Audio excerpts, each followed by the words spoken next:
fam, it's a beautiful Sunday morning. Today I got a 40 to 45 minute easy run with 6 to 8 hill sprints at the end, full jog recovery. I'm gonna take you guys along, and today I'm gonna talk to you guys about how, when, and why you should incorporate hills into your training. Catch you guys in a bit. Stay tuned for this.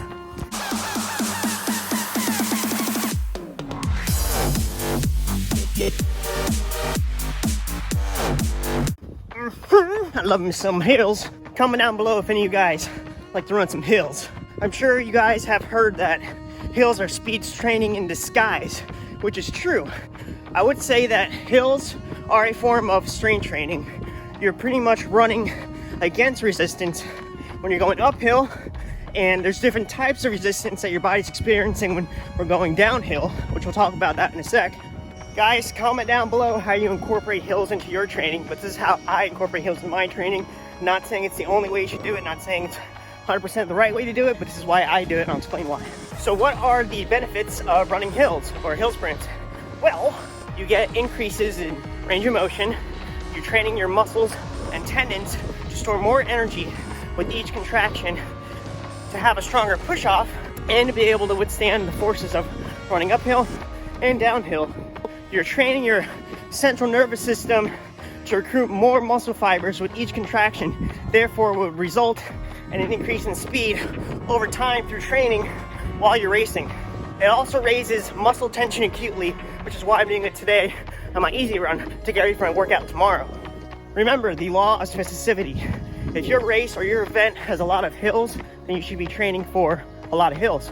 Hill training will pretty much benefit any event that you do. It will make you stronger and ward off injury. It will help increase your turnover overall and power. Your cadence will naturally become quicker when you're becoming stronger and getting your glutes to fire and practicing that overall hip extension. So today, like I said prior, I got an easy 40-45 minute recovery run with 6 to 8 hill sprints at the end. The hill sprints have full recovery and they are only 8 to 10 seconds in duration. We're not trying to stress lactate tolerance. We're trying to stress efficiency. You want the full recovery so you can run each as efficient as the first. It's a form of repetition work, that type of workouts that you would do probably the end of your base phase and in your phase 2 type training. If you guys follow Jack Daniels, it helps recruit more muscle fibers, helps with that type A nerve efficiency firing so that you can run more efficient once you start getting into the harder, longer workouts and have less chance of running related injury. The 6 to 8 second hill sprints, you're using primarily creatine phosphate, which is a fuel system in your body that you use pretty much in the first 8 to 20 seconds, depending what you read, with full recovery after replenish, so your body can replenish that creatine phosphate somewhat to do it again as efficient as possible. So you guys may be asking, how would you incorporate hills into your training? You can incorporate hills either at the end or middle of your base phase and a majority of your phase 2 or the preseason phase to help with that muscular turnover and decrease the prevalence of injury when you start doing the longer reps, such as, 5K intervals and whatnot, more time spent on your feet. But what you can do is kind of like how I talked about getting the most out of your long run video. You're doing 3-week increments where you can incorporate what I'm doing once a week, and then maybe twice a week, where the second one is after a workout to mimic the end of a race, kind of like if you guys have done in the past. You do, 6x1K with 4x200. Same premise, and then place those 200s to mix it up. You can add some hill sprints at the end. Remember, the harder the effort, which usually hills are, the more of a lactate tolerance it is, which is probably something you don't want to achieve early in the season. So therefore, we keep the hills short.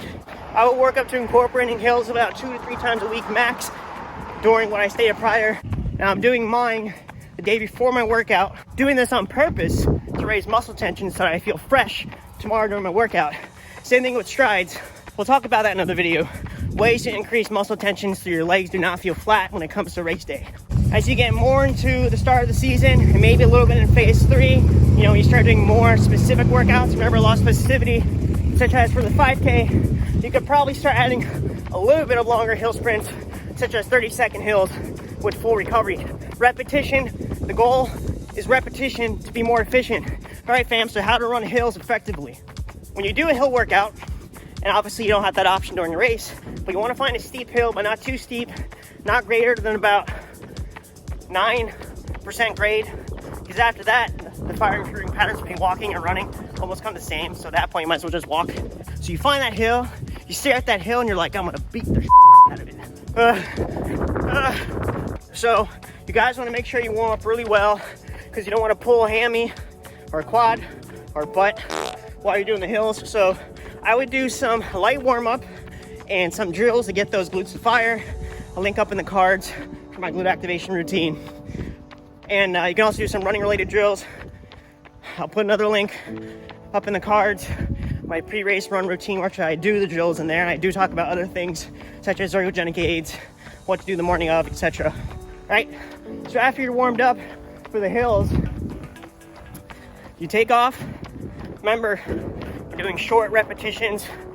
Focus on form and power, getting your glute to fire. You want to lean into the hill very slightly, but you don't want to lean from the waist, because your acceleration is in your hip flexors. If that's short and at an acute angle, you're gonna have a bad day. But you want to lean into the hill, but not from the waist, but from the ankles. You want to practice on increasing your cadence. Usually when you run up a hill and you're running fast, naturally your cadence increases, so I wouldn't worry or think about that too much. And you want to power completely through the hill. Do not slow down when you get to the top, because then you start doing that in a race. It'll make you feel more mentally tough, and it helps with getting the most bang for your buck, or the larger stimulus doing it right. You want to drive with your arms, but you don't want to drive too exaggerated. You don't want to be looking at the ground. You want to look straight ahead in front of you, and then you just tackle that hill.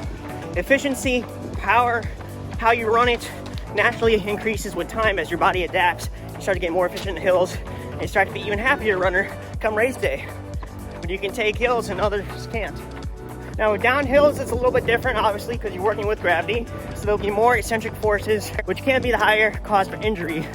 But if you do it over time, and that's why I said you want to take it easy, maybe do it, once a week for 3 weeks, then twice a week for 3 weeks, then more than 3 times a week for 3 weeks max, or a mixture of 2 times a week towards those training phases. And phase 2, most people make the mistake of braking because they're afraid they're going to fall. But you're not going to if you do it enough.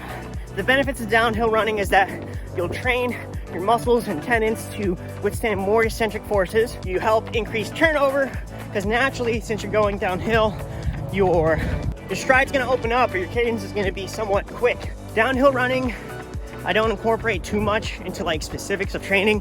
You guys can check out Arthur Lydiard and his principles. Peter Snell, 800 meter runner, 1964. They did a lot of hill bounding with wind sprints and downhill running. I've done that. That's a different topic for another video. I did that one summer going to cross when I was in college. I felt so efficient on the ups and down hills. You pretty much are getting maximal, recruitment of those muscle fibers and tendons when you're bounding uphill, is what they did. And sprinting downhill, your fears are completely gone. When you run downhill, your stride is naturally going to open up. You don't want to brake. You just want to take it down at an effort that feels good to you. You want a slight forward lean into the hill. A lot of people make the mistake of braking when they run down the hill. And yeah, that's pretty much it of technique of hill running. Now when it comes to encountering hills on race day, especially if it's a longer event, there's no reason to power up a hill in the early stages of a race, because you got the rest of the race to worry about. You would probably want to power up hills towards the end of a race, if there are hills, to mentally fatigue your opponent. The efficiency lies when encountering hills on a race course, to try to keep the effort, or the perceived effort for you, at the same amount through the whole thing. So when you see a hill, you don't really need to power up it. When you see a downhill, you don't really need to fly down it. Just perceived effort of what you feel like you can handle for the rest of that race. All right, so now I'm gonna take you guys along on my 6 to 8 hill sprints with full recovery after each, 8 to 10 seconds. All right, fam, we're here at the hill. Not as steep as that other hill that I did on my workout video prior. All right, let's do hills now.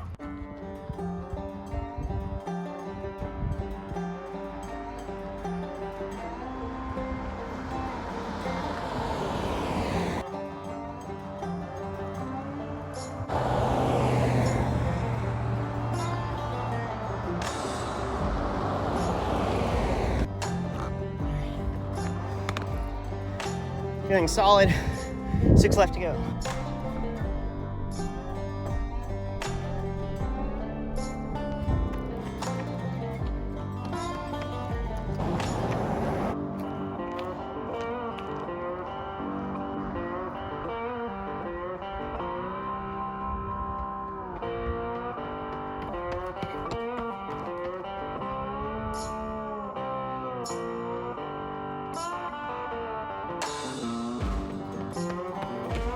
Two left.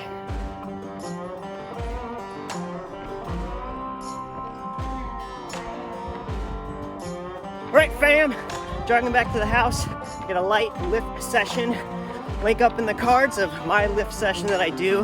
Helps keep me injury free, may help you. Check it out. Guys, comment down below if you guys got any questions, any knowledge you want to spread on hill running, hill sprints, hills and competition. Let's make it a discussion down in the comments. Like, share, comment, subscribe. Hit the notification bell when I post my next video. I'll catch you guys next time. Peace.